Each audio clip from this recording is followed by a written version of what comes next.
अस्य श्रीपञ्चमुखहनुमानमन्त्रस्य श्रीरामचन्द्र ऋषिः अनुष्टुप्छन्दः पञ्चमुखवीरहनुमानदेवता हनुमानीति बीजं वायुपुत्र इति शक्तिः अञ्जनीसूत इति कीलकं श्रीरामदूत हनुमतप्रसादसिद्ध्यर्थे जपे विनियोगः। ॐ अञ्जनीसूताय अंगुष्ठाभ्यां नमः। ॐ रुद्रमूर्तये तर्जनीभ्यां नमः। ॐ वायुपुत्राय मध्यमाभ्यां नमः। ॐ अग्निगर्भाय अनामिकाभ्यां नमः। ॐ रामदूताय कनिष्ठिकाभ्यां नमः। ॐ पञ्चमुखहनुमते करतलकरपृष्ठाभ्यां नमः। ॐ अञ्जनीसूताय हृदयाय नमः। ॐ रुद्रमूर्तये शीर्षे स्वाहा। ॐ वायुपुत्राय शिखाय वषट्। ॐ अग्निगर्भाय कवचाय हुम्। ॐ रामदूताय नेत्रत्रयाय वषट्। ॐ पञ्चमुखहनुमते अस्त्राय फट् इति दिग्बन्धः। अथ ध्यानम्। अञ्जनीगर्भसम्भूतो वायुपुत्रो महाबलः कुमारो ब्रह्मचारी च तस्मै श्रीहनुमतये नमः। ॐ श्रीरामदूतायाञ्जनेयाय वायुपुत्राय महाबलपराक्रमाय सीतादुःखनिवारणाय लङ्कादहनकारणाय महाबलप्रचण्डाय फाल्गुनसखाय कोलाहलसकल ब्रह्माण्डविश्वरूपाय सप्तसमुद्रनिर्लङ्घनाय पिङ्गलनयना यामिति विक्रमाय सूर्याबिम्बफलसेवनाय दुष्टनिवारणाय दृष्टिनिरालङ्कृताय सञ्जीवनी सञ्जीवितानङ्गद लक्ष्मणमहाकपिसैन्यप्राणदाय दशकण्ठविध्वंसनाय रामेष्टाय महाफाल्गुनसखाय सीतासहित रामवरप्रदाय षट्प्रयोगागम पञ्चमुखी हनुमन मन्त्रजपे विनियोगः। ॐ हरिमर्कटमर्कटाय बं बं बं बं बं बौषट् स्वाहा। ॐ हरिमर्कटमर्कटाय फं फं फं फं फं फट् स्वाहा। ॐ हरिमर्कटमर्कटाय खें खें खें खें खें मारणाय स्वाहा। ॐ हरिमर्कटमर्कटाय लुं लुं लुं लुं लुं आकर्षितसकलसम्पत्कराय स्वाहा।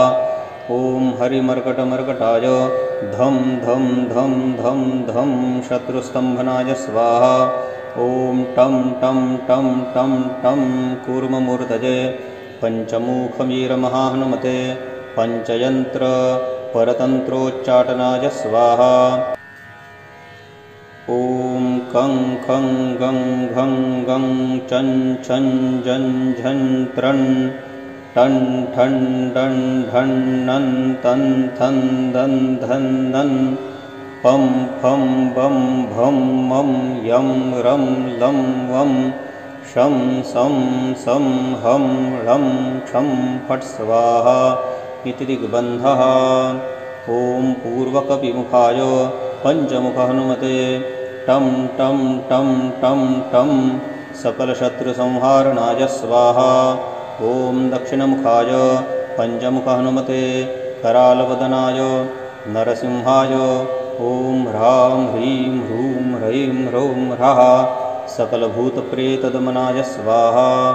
ॐ पश्चिममुखाय गरुडाननाय पञ्चमुखहनुमते मं मं मं मं मं सकलविषहराय स्वाहा। ॐ उत्तरमुखायादिवराहाय लं लं लं लं लं नृसिंहाय नीलकण्ठमूर्तये पञ्चमुखहनुमते स्वाहा। ॐ ऊर्ध्वमुखाय हयग्रीवाय रुं रुं रुं रुं रुं रुद्रमूर्तये सकलप्रयोजन निर्वाहकाय स्वाहा। ॐ अञ्जनीसूताय वायुपुत्राय महाबलाय सीताशोकनिवारणाय श्रीरामचन्द्रकृपापादुकाय महावीर्यप्रमथनाय ब्रह्माण्डनाथाय कामदाय पञ्चमुखीवीरहनुमतये स्वाहा। भूत प्रेत पिशाच ब्रह्म राक्षस शाकिनी डाकिन्या अन्तरिक्षग्रह परयन्त्र परतन्त्रोच्चाटनाय स्वाहा। सकलप्रयोजन निर्वाहकाय पञ्चमुखवीरहनुमतये श्रीरामचन्द्रवरप्रसादाय जं जं जं जं जं स्वाहा। इदं कवचं पठित्वा तु महाकवचं पठेन्नरः एकवारं जपेत् स्तोत्रं सर्वशत्रुनिवारणं। द्विवारं तु पठेत् नित्यं पुत्रपौत्रप्रवर्धनं। त्रिवारं च पठेत् नित्यं सर्वसम्पत्करं शुभं। चतुर्वारं पठेत् नित्यं सर्वरोगनिवारणं। पञ्चवारं पठेत् नित्यं सर्वलोकवशङ्करं। षड्वारं पठेत् नित्यं सर्वदेववशङ्करं। सप्तवारं पठेत् नित्यं सर्वसौभाग्यदायकम्। अष्टवारं पठेत् नित्यं इष्टकामार्थसिद्धिदं। नववारं पठेत् नित्यं राजभोगमवाप्नुयात्। दशवारं पठेत् नित्यं त्रैलोक्यज्ञानदर्शनं। रुद्रावृत्तिं पठेत् नित्यं सर्वसिद्धिर्भवेत् ध्रुवं। चस्मतरणेनैव महाबलमवाप्नुयात्।